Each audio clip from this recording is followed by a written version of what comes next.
பொறுமையை பற்றி பார்த்துட்டு இருக்கோமா, நேற்று ஒரு சம்பவம் பார்த்தோமா, அதே மாதிரி இன்னைக்கும் ஒரு சம்பவம் பார்க்கணும். நம்ம வந்து நம்ம லைஃப்ல எல்லாத்துக்கும் ஒரு எக்ஸாம்பிளா எடுத்துக்கலாம் அப்படின்னா அது யாருன்னா நம்மளுடைய தூதர். யார் நம்மளுடைய தூதர்? நபி ஸல்லல்லாஹு அலைஹி வஸல்லம். அவங்கள நம்ம எல்லா விஷயத்துக்கும் நம்ம வந்து ஒரு எக்ஸாம்பிளா எடுத்துக்கலாம். இப்போ வந்து மிஸ்ஸே உங்களுக்கு வந்து ஒரு ஏதாவது ஒரு சம்மோ இல்லை ஒரு கொஸ்டின் ஆன்சரோ கொடுக்குறாங்க. நீங்க என்ன கேட்பீங்க? மிஸ் இது புதுசா இருக்கு, எனக்கு ஏதாச்சும் ஒரு எக்ஸாம்பிள் கொடுங்க கேட்பீங்களா? அதே மாதிரி தான் அல்லாஹ் வந்து இப்போ நம்மளை தொழுவுங்கன்னு சொல்லிட்டான். ஆனால் நம்மளுக்கு எப்படி தொழுவணும்னு தெரியுமா? ரசூல்லா நம்மளுக்கு கற்றுக் கொடுத்துருக்காங்க. அந்த மாதிரி ரசூல்லா எல்லா விஷயங்களும் கற்றுக் கொடுத்துருக்காங்க. நோன்பு நோக்கிறதா இருக்கட்டும், தர்மம் செய்யறதா இருக்கட்டும், அதே மாதிரி பொறுமையா இருக்கிறதா இருக்கட்டும். ரசூல்லா அவ்வளோ பொறுமையா இருந்திருக்காங்க. இவ்வளோக்கும் ரசூல்லா யாரு? அல்லாஹ்வுடைய தூதர். அல்லாஹ் வந்து அவங்களை அவ்வளோ சோதிச்சிருக்கான். ஒரு சின்ன ஒரு சம்பவம் சொன்னேன். ரசூல்லா வந்து என்ன பண்றாங்க, அகல் போருக்காக குழிகள் தோண்டிட்டு இருக்காங்க. போர்கள்லாம் எதற்காக நடத்தப்பட்டுச்சுன்னா மார்க்கத்துக்காக தான். நிறைய போர்கள் இருக்கு. பத்ர் போர், உஹது போர், அகல் போர், இந்த மாதிரி நிறைய போர்கள் இருக்கு. அந்த மாதிரி ரசூல்லா என்ன பண்றாங்க, போருக்காக குழிகள் தோண்டிட்டு இருக்காங்க. குழிகள் தோண்டிட்டு இருக்கும்போது நம்ம ஏதாவது ஒரு வேலை செஞ்சா நம்ம என்ன பண்ணுவோம்? சாப்பிடாம இருந்தா நம்மளுக்கு என்ன ஆயிடும்? அதனால நம்ம என்ன பண்ணுவோம்? சாப்பிட்டுட்டே நம்ம வேலை பார்த்துக்கிட்டே இருப்போம். ரசூலாவும் குழிகள் தோண்டுறாங்க. ரசூலா கூட சஹாபாக்கள் அந்த காலையில மக்கள் என்ன பண்றாங்க? குழிகள் தோண்டிட்டே இருக்காங்க. குழிகள் தோண்டிட்டு இருக்கும்போது சாப்பாடு கிடையாது, சாப்பாடு இல்லை. ரசூலா என்ன பண்றாங்க? ரசூலாவும் சாப்பிடல, அங்க யாருமே சாப்பிடல. ஏன்னா நைட்டுக்குள்ள இந்த வேலையை முடிக்கணும். ஏன்னா மறுநாள் என்ன ஆயிடும்? போர் வந்துடும், எதிரிகள் வந்துருவாங்க. எப்போதும் போர்கள் எப்படி இருக்குன்னா முஸ்லீம்களுடைய எண்ணிக்கை குறைவா இருக்கும், ஆயுதங்களும் குறைவா இருக்கும். ஆனா எதிரிகள் எப்படி இருப்பாங்க? டபுள் மடங்குல இருப்பாங்க. இதெல்லாம் அல்லாஹ் கொடுக்கக்கூடிய ஒரு சோதனை தான். அப்ப ரசூலா என்ன பண்றாங்க? குழிகள் தோண்டிட்டே இருக்காங்க. அங்க இருந்து மக்கள் எல்லாம் வராங்க.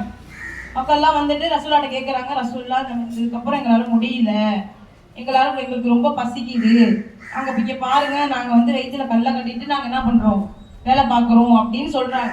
ரசூலா சொல்றாங்க, நீங்க ஏதாவது ஒரு கல் தான் கட்டியிருக்கீங்க, என்னுடைய வயிற்ற பாருங்க, நான் 2 கல் கட்டியிருக்கேன் அப்படின்னு ரசூலா என்ன பண்றாங்க? தன்னுடைய வயிற்றுல 2 கல் கட்டிட்டு மார்க்கத்துக்காக அவ்வளோ கஷ்டப்பட்டிருக்காங்க. உடனே ரசூலா என்ன பண்றாங்க? அல்லாட்ட துவா செய்யறாங்க. உணவு வருது, அது வந்தெல்லாம் எல்லாரும் சாப்பிடுறாங்க. இது அடுத்த அப்பேற்பட்ட விஷயம். ஆனா ரசூலாவை அல்லாஹ் எந்த அளவுக்கு சோதிச்சிருக்கான். இது மட்டும் இல்லை, இன்னும் அவ்வளோ சோதிச்சிருக்கான் அல்லாஹ். அவங்களுக்கு ஒழுங்கான இருக்கக்கூடிய வீடுகள் கிடையாது, ஒழுங்கான உடைகள் கிடையாது. அல்ஹம்துலில்லாஹ் நம்ம என்ன அழகா எல்லாரும் ஒவ்வொரு ட்ரெஸ்ல வந்திருக்கோமா? இந்த ட்ரெஸ் மட்டும் தான் நம்மகிட்ட இருக்கா? எவ்வளோ ட்ரெஸ் வச்சிருக்கோம். அதே மாதிரி ரசூலாட்ட ஒரே ஒரு ட்ரெஸ் தான் இருக்கும்.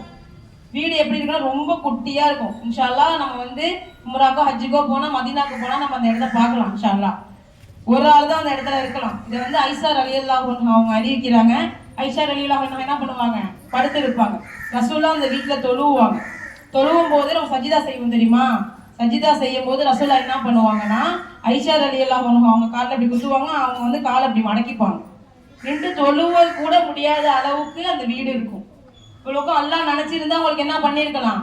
பெரிய பெரிய பில்டிங் கொடுத்துருக்கலாமா, நிறைய சாப்பாடு கொடுத்துருக்கலாமா. இன்னைக்கு நம்ம சாப்பிட்றோம், நிறையா கிரில் சிக்கன் சாப்பிட்றோம், இஃபா சிக்கன் சாப்பிட்றோம், மந்தி சாப்பிட்றோம், பிரியாணி சாப்பிட்றோம். அல்லாஹ் நினைச்சிருந்தா எல்லாத்தையுமே அவங்களுக்கு கொடுத்துருக்கலாம். ஆனா அல்லாஹ் கொடுத்தானா? கிடையாது. அல்லாஹ்வுடைய பார்வையில அது தூதரா இருந்தாலுமே சமம் தான். அல்லாஹ் எல்லாரையும் சோதிப்பான். அல்லாஹ் இப்ப நம்மளை சோதிக்கும் போது ஃபர்ஸ்ட் நம்ம பொறுமையா இருக்கணும், அல்லாஹ்விடத்துல நெருங்கணும்.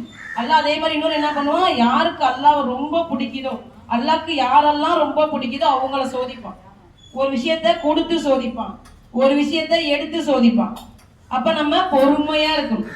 நம்மளுக்கு அதே மாதிரி எதை கொண்டு அல்லாஹ் சோதிப்பான்னா, நமக்கு எந்த விஷயங்கள் ரொம்ப பிடிக்குதோ அதை வச்சு அல்லாஹ் சோதிப்பான். அப்ப சோதிக்கும் போது நம்ம என்ன பண்ணுவோம்? உடனே நம்மளுடைய எண்ணங்கள் என்ன வரும்? ஓகே, நம்ம 2 ரக்காத் நஃபில் கட்டி தொழுகலாம், அல்லாட்ட நம்மளுடைய கஷ்டத்தை ஷேர் பண்ணலாம் அப்படின்னே நம்ம எண்ணுவோம். ஆமாவா? அதை தான் அல்லாஹ் விரும்புறான். ஏன்னா நம்ம ஃப்ரெண்ட்ட ஒரு விஷயத்தை ஷேர் பண்ணலாம், நம்ம ஃப்ரெண்டு நமக்கான ஆறுதல் மட்டும்தான் சொல்ல முடியும். அதற்கான தீர்வு யார்கிட்ட இருக்கு? அல்லாட்ட இருக்கு. அதனால நம்ம என்ன பண்ணணும்? பொறுமையை கொண்டும் தொழுகையை கொண்டும் அல்லாஹ் இடத்துல உதவி தேடணும். அல்லாஹ்வே சொல்றான், யா அய்யுஹல்லதீன ஆமனு ஸ்தஈனு பிஸ்ஸப்ரி வஸ்ஸலாத் இன்னல்லாஹ மஹஸாபிரீன். என்ன சொல்றாங்க? நான் பொறுமையாளர்களுடன் இருக்கிறேன் அப்படின்னு சொல்றான். அப்போ நம்ம என்ன பண்ணணும்? நம்மளுக்கு ஒரு கஷ்டங்கள் ஏற்படும் போது, நம்மளுக்கு ஒரு துன்பங்கள் ஏற்படும் போது மனசு உடைஞ்சி உட்கார்ந்துடாம அல்லாஹ்விடத்துல உதவி தேடக்கூடியவர்களாக இருக்கணும். அல்லாஹ்விடத்துல மீண்டும் மீண்டும் முறையிடணும்.